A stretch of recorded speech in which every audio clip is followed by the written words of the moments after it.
Welcome to the Dream Power Show, where your dreams turn into reality. Here is your host, Debbie Spector-Weissman. As the seasons change and we spend more time indoors, it's also a good time to look into ourselves to gain better self-awareness. And my guests on this episode can help you do just that. Psychotherapist Linda Yael Schiller explains how you can use dreamwork to alleviate trauma and quell those nightmares you may have. Dr. Greg Hammer tells us about his technique for dealing with burnout and anxiety.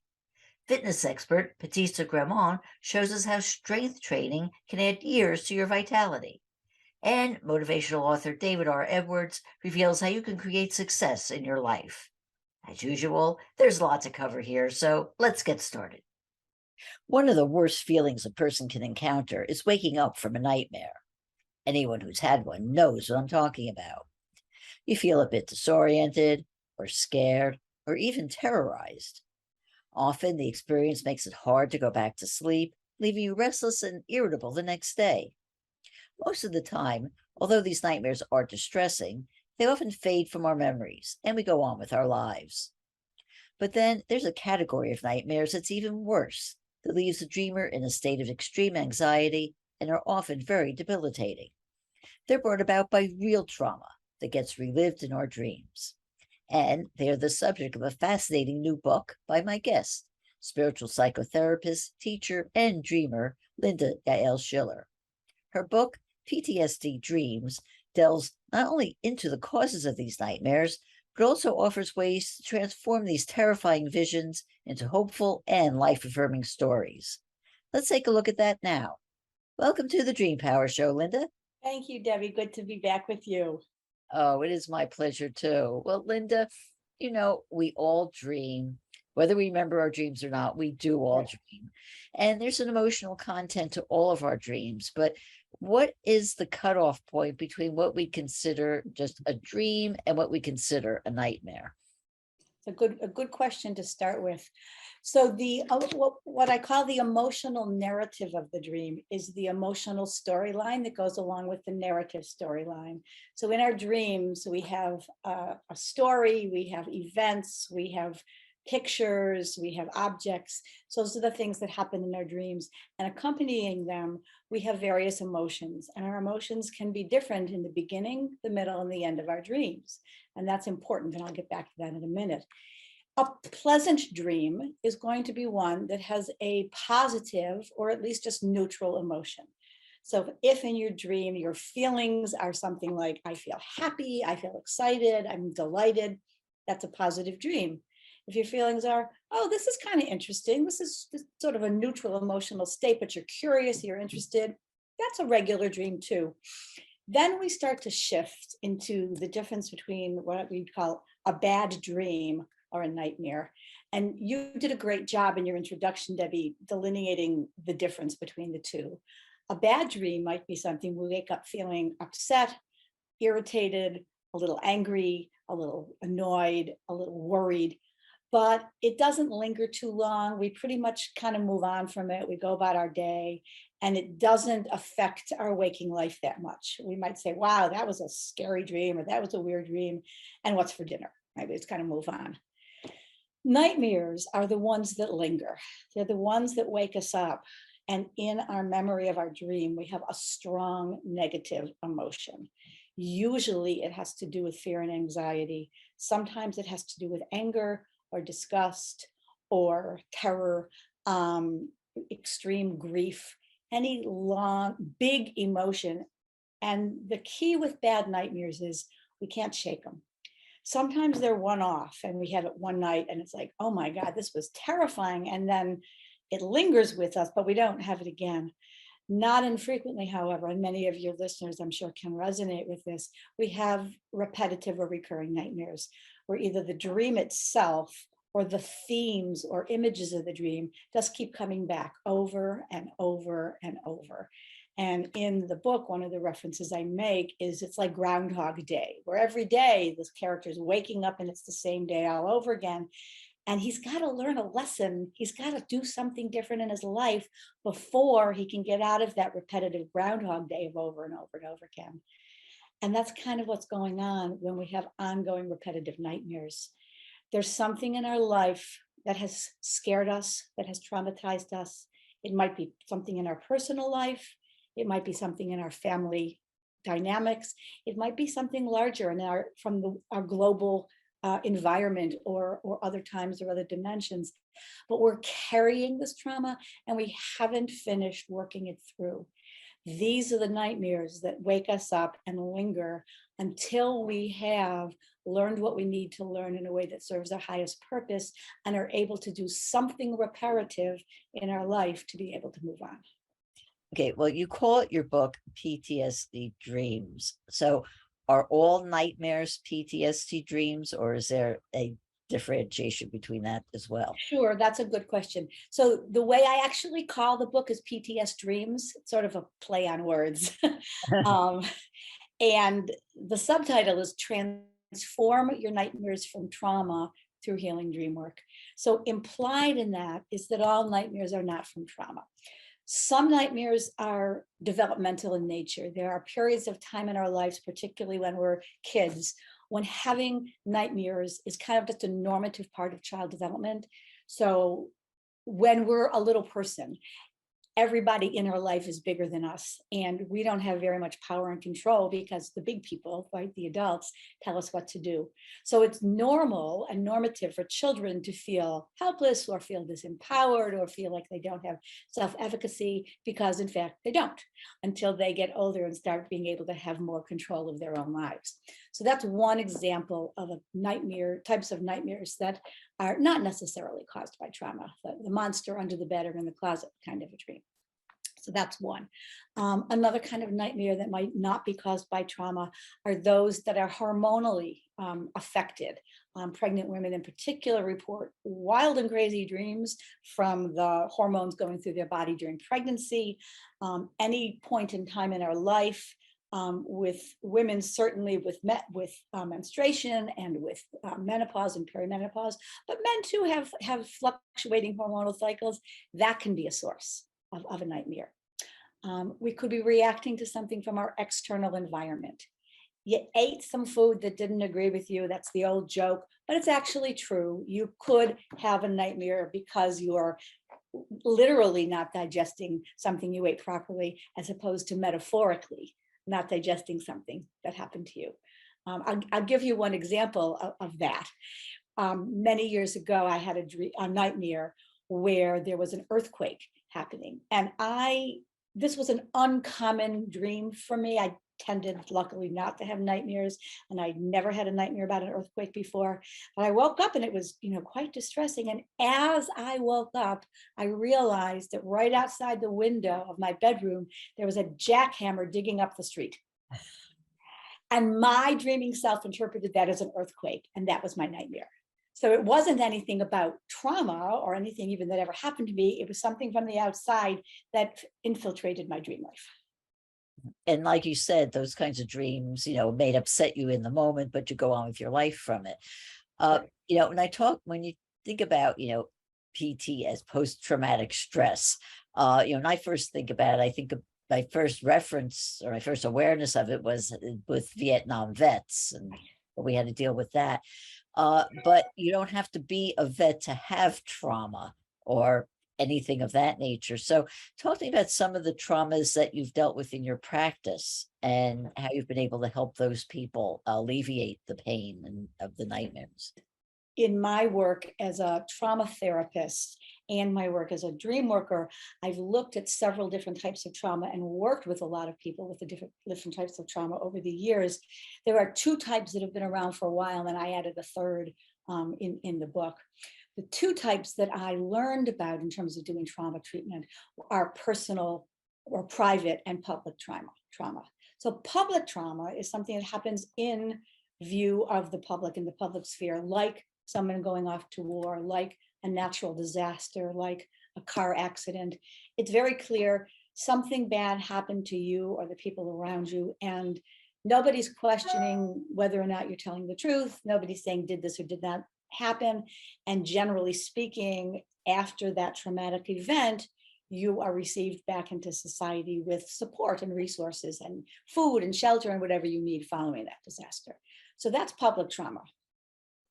Private trauma is the kind of trauma that happens behind closed doors in the privacy of homes or schools or religious institutions or organizations where we don't see it. And it's kind of my word against your word. These are the kind of things like sexual assault and physical abuse, battering, emotional abuse, neglect, various family dynamics and substance abusing family systems. And we can find these types of private traumas both in family systems themselves. And, unfortunately, our news media is full of things that happen to kids at school or in the workplace or in an elevator or in a religious institution. And then what you've got is an additional layer of trauma, which is how the person reporting the trauma or being the victim of the trauma is received by other people in their life. Are they believed? Do they get to a safe place? Can they even report it? And what happens when they do? So the way the friends, family, and support teams react and respond is going to be a really important part of the healing process from the trauma as well. So those are the two types that we've known about for a long time. The third type that I identified as in the last several years is, for want of a better phrase, I've been calling ambiguous public trauma. This is traumatic events that happen in full view of the general public, possibly even put up on our cell phones and filmed and videoed, and yet people still aren't agreeing as to what really happened. Did that police person use violence or not in subduing a suspect? Was that an abusive comment or not when someone swore at another person publicly and bullied them? We have difference of opinions, even in the light of what seems like sometimes unambiguous facts. There's different perspectives, differences of opinion. And then we get the merging, if you will, of these two categories of the public and the private, where even though it was public and we think, oh, there's no question here, we get the ambiguity and disagreement about what happened, which adds the whole layer then of shame, not believing ourselves, not being believed by others, that complicates our healing and recovery. Well, Linda, just like there are antidotes to poisons, there are possible treatments for dealing with the devastating effect of these PTSD nightmares or PTS dreams, which are nightmares. Right. You have some techniques that you use with some success. One of them is called the Pardes system. So can you tell us about that? We all have the power to heal, and that our systems are hardwired to healing. We are not meant to stay wounded and traumatized. Our systems want to move into a homeostasis of equanimity and tranquility. So what can we do to help our systems go in the direction that they actually prefer and want to go in anyway? And so that takes us into various ways and methods of working both with the nightmares and then the traumas that generate the nightmares in the first place. So the Pardes method that you mentioned is based on the Kabbalistic reading of the Torah. And the word Pardes itself is a word that means simply orchard in Hebrew, and it is an allegory for the Garden of Eden. It also was an acronym, and the acronym with the four letters in English of P, R, D, and S are what we use when we read the holy books like the Torah and the Talmud, and we read with an ever increasing layer of depth and inquiry. We can do the same thing with our dreams, because our dreams are multi-determined. And that means they don't mean just one thing. There are multiple layers of simultaneous truths in our dreams. And this system of using the Pardes is one system. There are many, but this one I put together that helps us get to these layers. So the P stands for, in Hebrew, the word pshat, which means simple. And that's the storyline. That's the dream as we dreamt it, what happened in the dream, and possibly the emotions that go with the dream as well. The next layer of depth is R, which in Hebrew is for the word remez, and remez means hint or hinted at. So this next layer is when we put our attention on the dream and we start to get initial associations Like, oh yeah, I dreamt about this, but it's kind of reminding me of that. And oh yeah, I see this connection with what happened in my life yesterday and what I dreamed about. That's the R, the REMS layer. So there's some immediate ahas and connections with our life. The next layer, D, is for drash, which comes from the Hebrew word lidrosh, which means to chase after or to pursue. So that, and also, if we go to a synagogue and the rabbi or the cantor is giving an interpretation of what the Torah portion means that day, it's often called the drash, which is the deeper layer of interpreting. Okay, we just read about, let's say, Joseph having his dreams, but let's unpack that and look at the deeper layer of meanings. And here's where we look at symbol and metaphor and other texts and deeper associations. And we do this in the dream world as well, using multiple methods of dream work. There are many methods. We could go on for hours, but we don't have the time for that. But this is where we use all those methods of dream work. Jungian active imagination and gestalt and dream re-entry and so on. And the final layer, the S in Pardes, is for sod, and sod means secret or hidden or the mystery. So this final layer is the transpersonal mystical layer of our dreams, where we can be connected with other times, other places, other dimensions, and we can connect with departed loved ones. We can connect with spiritual guides and angels, and where we can connect with dreaming, not just for ourselves, but for the world as well. How can people find out more about you and the book? Oh, thanks, Debbie. So the book, PTS Dreams, Transform Your Nightmares from Trauma Through Healing Dreamwork, and you can get it through the publisher, which is Llewellyn Worldwide Publishing. You can get it from bookstore.org, which is an organization for indie bookstores. It's an umbrella organization if you want to support independent bookstores. You can, of course, get it on Amazon. You can get it anywhere books are sold, really. Barnes and Nobles, Target carries it, I mean, all sorts of places.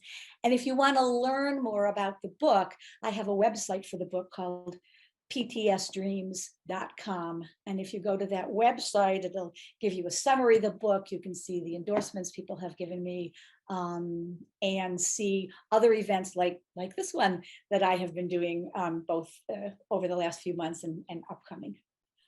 We've been talking about nightmares with spiritual psychotherapist Linda Yael Schiller. We'll be right back with our next guest. We may be looking at the pandemic through the rearview mirror now. At least most of us are. But it's left a devastating scar in its wake, a sharp rise in mental health issues. Suicide rates have reached an all-time high this year alone, and there have been equally high increases in depression, anxiety, and burnout. For many people, it's the first time they've had to deal with these uneasy feelings, and their inability to handle them only makes them feel worse and leads to added stress, decreased self-esteem, lack of sleep, and even health issues. And no one can think of living their dream life when confronted with issues like these. But as with any problem, there is a solution. And we're going to talk about one of these methods with my guest, Stanford School of Medicine professor, Dr. Greg Hammer.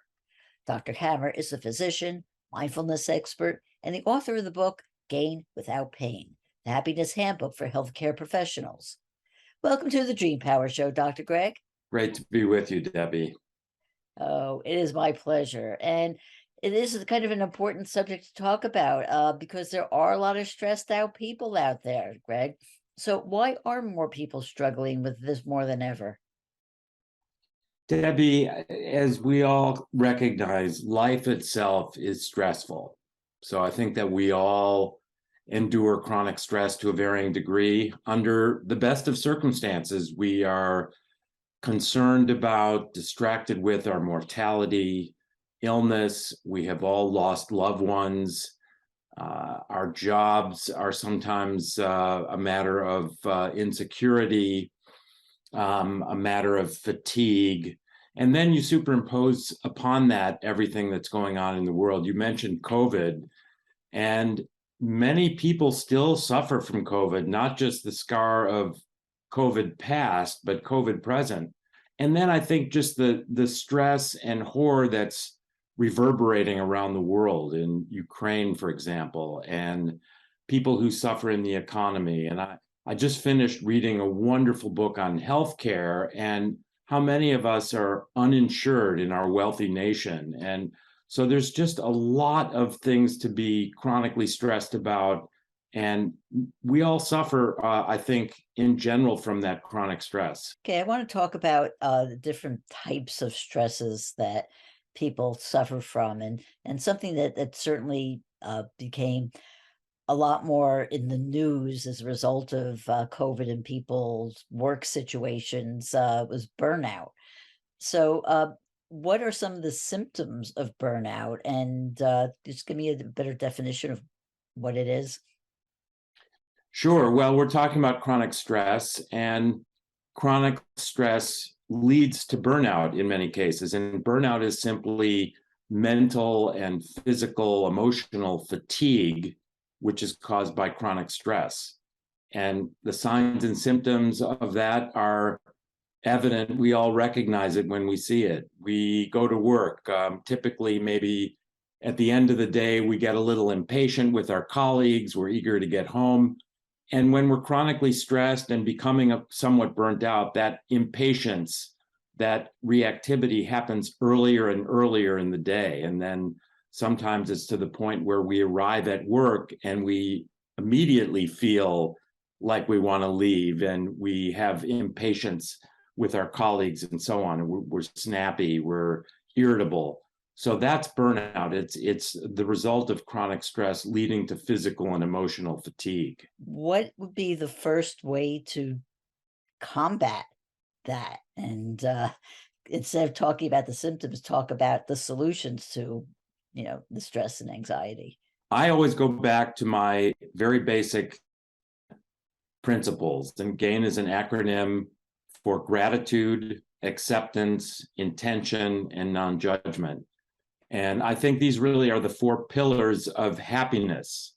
And as you mentioned, we are very distracted in maladaptive ways by the future and the past. It's adaptive to think about the future to the extent that we plan for good times, we make preparations to put bread on the table, as it were.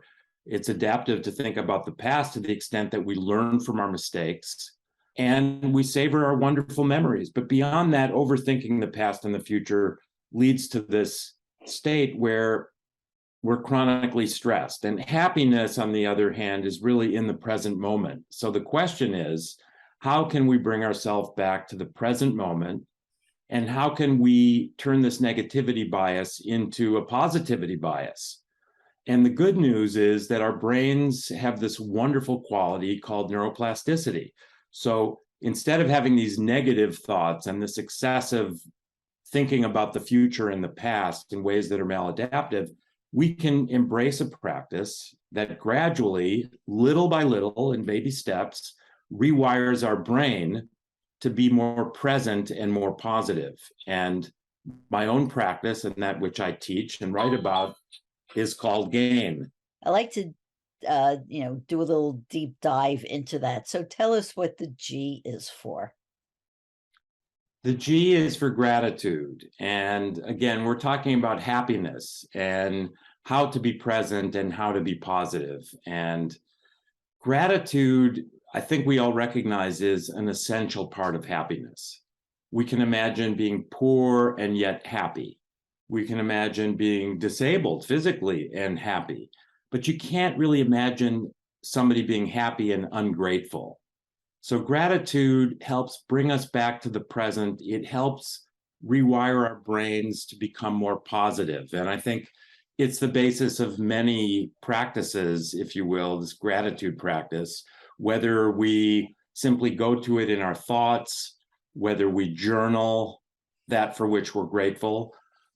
It doesn't really matter. I'm not a journaler, but of course, many people are. And I think journaling and writing about one's gratitude on a daily basis, if possible, is wonderful. So gratitude, again, is the first and foremost and essential ingredient in happiness. Okay. And then step 2 starts with the letter A, as in GA. So tell me about that.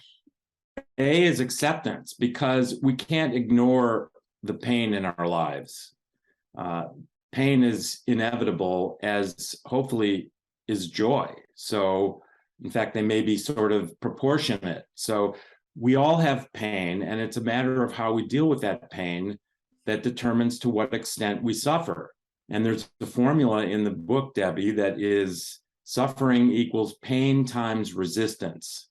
So the pain is there, the loss of a loved one. I, for example, lost my beautiful son at the age of 29, 5 years ago. So that pain is there. We've all experienced pain at various levels. If we resist it, we suffer more. If we pretend it didn't happen, or if we really try not to think about it, and I'm not proposing that we think about painful things all the time, but at some point, and during our GAIN meditation is the right time, we actually, with our eyes closed, we're in touch with our breath, we're breathing slowly and deeply, we've been through that for which we're grateful. We direct our thoughts to acceptance, and that is, we identify this pain and we actually envision our chest opening and our heart opening, and we bring this pain closer and closer until it's in our heart, until we've merged with it, until there's no separation. And if we ask ourselves the question, can I live with this pain forever? The answer becomes yes. So let's now get to I. Tell me what I signifies. The I stands for intention, Debbie. And if we're not intentional or purposeful about the way we live, and indeed the way we think, we will be stuck in this negativity and this excessive distraction with the past and the future.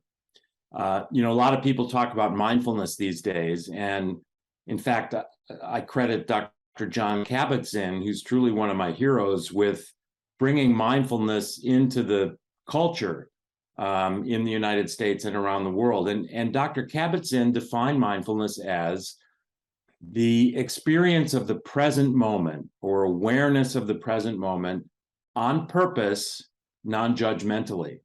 And the reason it has to be on purpose is because, as I've alluded to, our default way of thinking, the way our brains have become wired over the millennia, is to have this negativity bias and this distraction with the past and the future in ways that are maladaptive.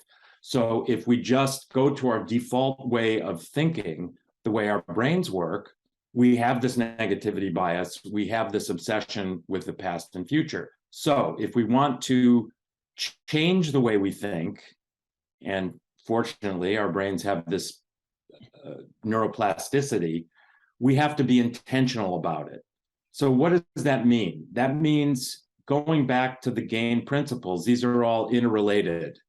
And when we're feeling negative, when we're catastrophizing, when we're feeling anxious, to first of all recognize that, and then intentionally go to gratitude, go to acceptance, recognize through gratitude perhaps that we can have a positive way of thinking. Let's look at this thing that's causing us pain or anxiety purposefully in a positive way. Let's look at the positive elements and let's be grateful for that. So this is again, pointing to the need to be purposeful or intentional about the way we think. And if we do this in very small steps with a daily practice, after several months, we can look back and be amazed at how much more positively our brains are working and how much happier we are. And this is through the power of intention and our brain's neuroplasticity. Mm-hmm. Okay, well, N could stand for neuroplasticity, but I know it means something else. So let's finish the word GAIN. Non-judgment. And again, Dr. Kabat-Zinn included that in his definition of mindfulness. That is awareness of the present moment on purpose, non-judgmentally. And as you know, Debbie, our brains are always comparing and assessing everything in our environment. So things that we see in our environment, people that we encounter, our default mode, we're automatically going to judgment. Oh, that person is smarter than I am, or I'm better looking than that person. We're always comparing things. And in fact, we're just spinning our wheels. We're wasting our mind's energy. There's no need to compare ourselves to other people, or one friend to another person, or things in the environment to other things in the environment. This is just really kind of a waste of energy, and it exhausts us. And because of our negativity bias, in fact, we tend to judge ourselves most harshly. And we tend to be negative judges of everything, in fact. So the good news is, again, by practicing non-judgment on purpose, we can gradually overcome this negative way of judging ourselves and others. How can people find out more about you and your work? They can go to my website, which is greghammermd.com, GREGHAMMERMD.com. There's a lot of media there and a lot of material of interest. And hopefully this chat we're having will be up there soon. We've been talking about how to deal with stress with Dr. Greg Hammer. We'll be right back with our next guest. In school, you probably learned about the Spanish explorer Ponce de Leon, who discovered Florida. His real mission, though, was to find the fountain of youth, that mythical body of water that would instill eternal youth to anyone who drank or bathed in it. He never did find it, nor did any of the others who searched over thousands of years for that magical spring. It's true, there's no way to stay 20 forever, but there is a way to keep fit and vital throughout our lives, no matter how many wrinkles we may develop over time. We're going to talk how with internationally known fitness expert Batista Gremaud. Batista is the CEO and president of Dr. Fitness International, a best-selling author, co-creator of the Body Design online strength training system, co-host of the Esoteric Principles of Bodybuilding, and producer of the Dr. Fitness USA show. Welcome to the Dream Power Show, Batista. Thank you. I'm so excited to be here. I love that introduction. What a great way to introduce the subject. Right. I'll ask Batista, there is no fountain of youth. I mean, you have to admit that, right? Well, I think that to some extent there is, and I'd love to share my view on that subject with you today. Yeah, so that is what we're going to talk about. But I want to start off with this. One of the things that helps make us age, or at least makes us feel old, is pain. When we hurt ourselves or something goes on, we just lose a lot of our joy of life and the pain really taking over. So what are some of the ways that we can deal with pain aside from taking bottles of pills? Well, that's, I guess you're getting right into the crux of the topic. Pain is something that I'm very familiar with. I've had chronic pain for 35 years. I was a professional dancer and I've had some car accidents, and, with the hard work of dancing my whole life, I ended up with enormous amount of pain. And I had tried everything to relieve pain, like, the common things like chiropractor, acupuncture, natural supplements, positive thinking. And I know that if you are in pain, it can be a really depressing, very, very depressing way of living, because it seems very hopeless. I mean, right? You know some people that have, yeah. Oh, yes. So, yes, I think we all know a lot of people that are dealing, and the problem with dealing with pain is it becomes kind of like the way of life. You don't, at least it was for me, I thought that this is the way it was, and that the way it would always be. And so I found a way of just managing it and just resign to, to just deal with it. And I think a lot of people do that and lose the hope and lose the dream that it is possible to be pain-free, to have a pain-free life, to be able to have freedom of movement. And I think this is the first point to address, because when you lose the vision and when you lose the dream, then it's very hard to overcome anything in life. right? Because it starts with the vision. For me, I was almost there, but I have a very long track record background in spirituality and, metaphysical science. And I got to a point where I decided that I knew too much to let that happen. So it was a crossing point. And they say when the student is ready, the teacher appears, right?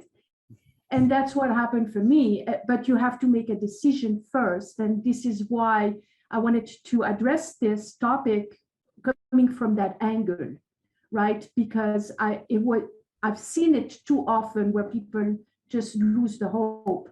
So know that there is hope, and then make a decision that you want to overcome and find the answers.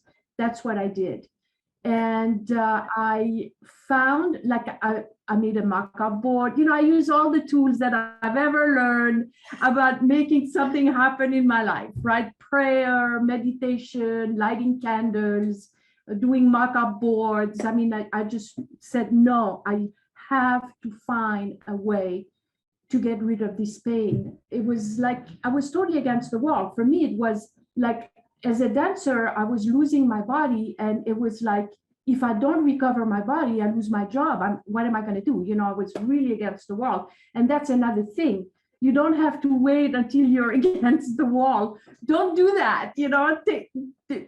Take action before that point. But sometimes that's what we have to do.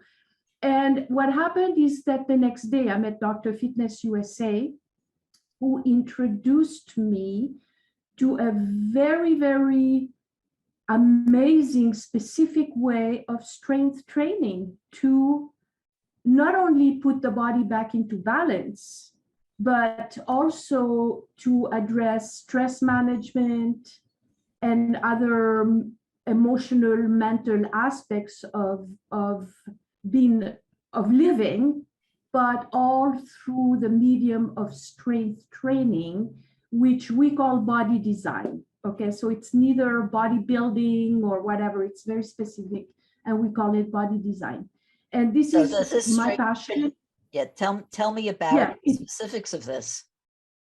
Yes, so the strength training, the body design that we teach is about lifting weight. So you are going to be in a gym and you are going to use weightlifting equipment, okay?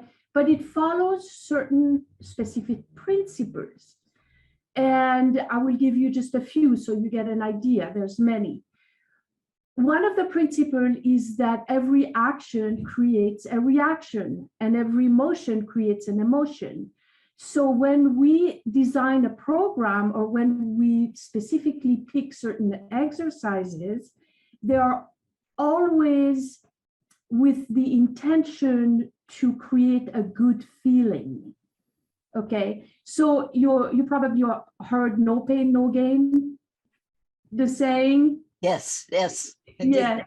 Well, forget "no pain, no gain," because really, if it hurts, you're probably hurting yourself. Now, having said that, it doesn't mean that it's necessarily easy and that there is no challenge. But we do the exercises in a way where we empower the person and really instilling good feelings in the body. So it has to do with ergonomics. It has to do with creating a sequence of exercises that evolve, that keeps producing more strength and more power. Like like in ballet, I don't know if you know ballet or anything, but in any dance, any sport, martial arts, there are specific steps that one takes to achieve a certain goal. Yes, and there are systems in place to do that. In fitness, there is really no system. Okay, it's a lot of boot camps, lifting tires, doing jump roping, there's no system. So this is a system that really creates a specific design result.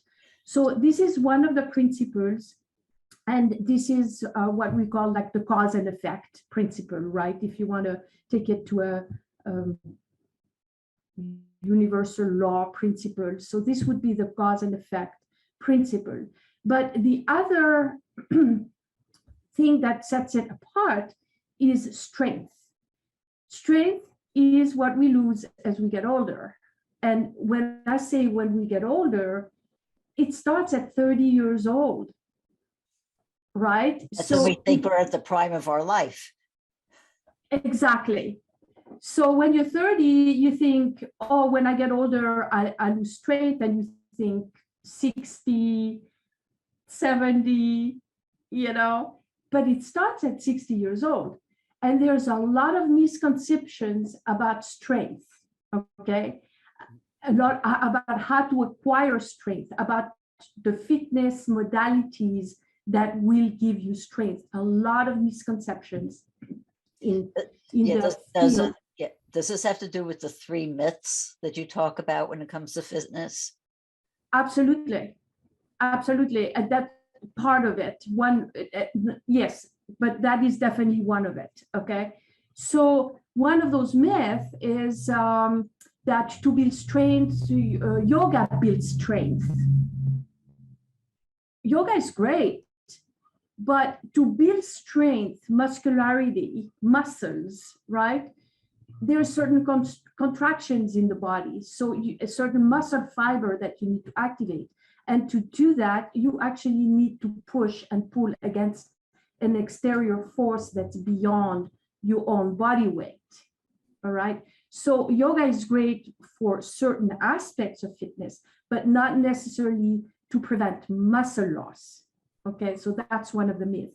We hear this all the time when we talk to people, and we explain what we do. Very often people say, oh, I do yoga, but yeah, that's great. But it doesn't mean that you are addressing, really all the aspects of staying strong. And so in our program, one of the claim to fame, if you like, of the program is increasing a person's strength by 50%. And when I say 50%, I'm very conservative, okay?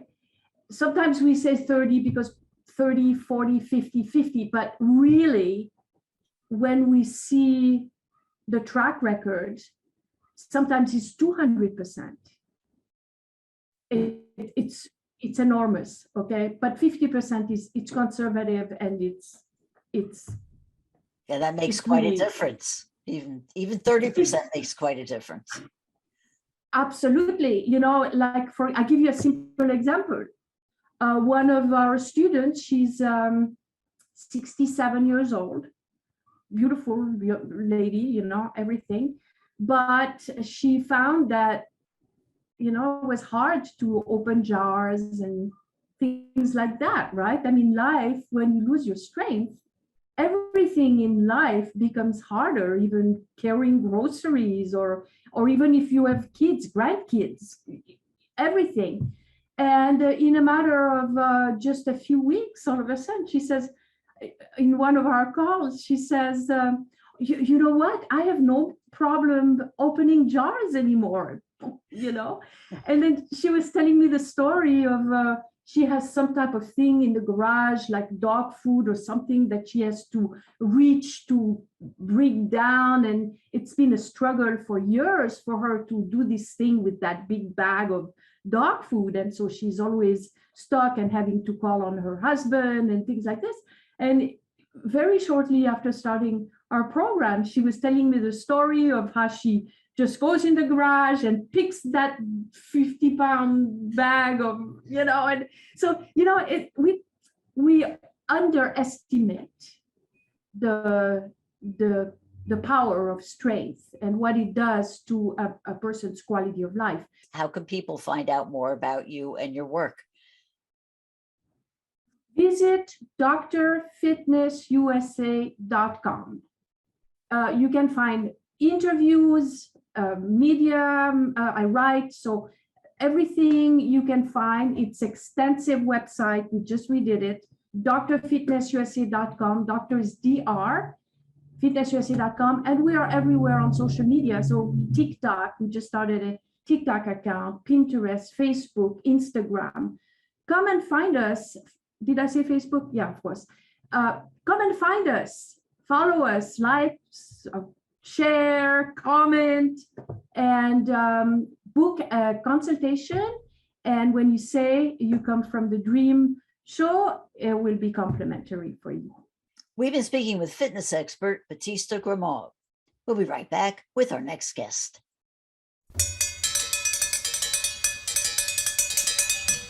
My guest on the next segment, David R. Edwards, worked for years in the healthcare industry. But this is not going to be a segment about health, at least not physical health. It was in working with his patients and other professionals in his field that David had what he called an epiphany. What David saw was that people were lacking core skills that could make their lives better. And he ended up writing a book about it called Knew You? Who Knew? In which he outlines a program on how people can get more done and empower themselves to be successful. And that's what we're going to talk about. So welcome to the Dream Power Show, David. Thank you. It's wonderful to be here. Oh, it is my pleasure. Well, David, tell me all about this epiphany. What made the light go on for you? Well, as you noted, I was working in healthcare, and I'd only been working there in healthcare for about 35 years. And so maybe I'm a little bit of a slow learner, but I was the CEO of a community health center, and we had developed a model of care that put you, Debbie, at the center of the care team. And so instead of coming in and the doctor seeing you and patting you on the head and say, take these pills and do these things and you'll be a good patient, we said, hi, Debbie, how can we help you? And then we had people in different roles that would help you depending on what your needs are. But we really relied on you being the captain of that care team. And we were building a new health center because we'd done well, I guess. And we had this chance to kind of build something from scratch, purposefully designed around this model of care where you're at the center, you're the captain of the team. And I realized if the patient is the captain of the team and we don't help the patient to do a better job of that, then we're going to limit how effective this new building is going to be and how effective we will be in helping folks that come to us. And so I started asking some of the therapists and psychologists and health workers and health coaches and doctors and nurses and dentists and hygienists and all these people that we had in this care team. I said, well, what does it even mean? What is the role? How do we understand this and how do we help people? So we started asking these questions, and it really starts with, questions. I think almost any epiphanies that we have, they start at some point with asking questions. And we started realizing that this was all about change, right? Because anything we want to do in our lives is going to involve some kind of change. And it can be external change, right? So stuff goes on around us. I mean, years ago, we would get on the telephone and now we talk on Zoom and we can, see each other and hear each other and see what our backgrounds are and all these cool stuff, right? So these things change around us. We got to keep up with that. So that's good. That's important. But even more important is this idea of self-directed change, right? So this is the change in who I'm becoming, not just what I'm doing, but who I'm becoming. And as I studied that, we were looking at various models of change. And you might think, what do you mean change? There's just like one thing. We do this, this, and this, and we change, right? But no, nothing about human beings is that simple. And so I think I had 6 models of change up on a spreadsheet that I'd built. And the trans-theoretical model of change and the influencer model and the et cetera, et cetera, et cetera. And what I realized, so this was like a second epiphany, was that at the core of all of these models of change, to the very beginning or the early stages, is this idea of personal motivation, the do I want to, what do I want to do? And I thought, well, that's, it's pervasive across any of these theories. So we need to understand that better. And if we're going to help our patients to be the captain, right, then we better understand these theories of change and this idea of personal or intrinsic motivation. Yeah, And so that, I just want to ask you this.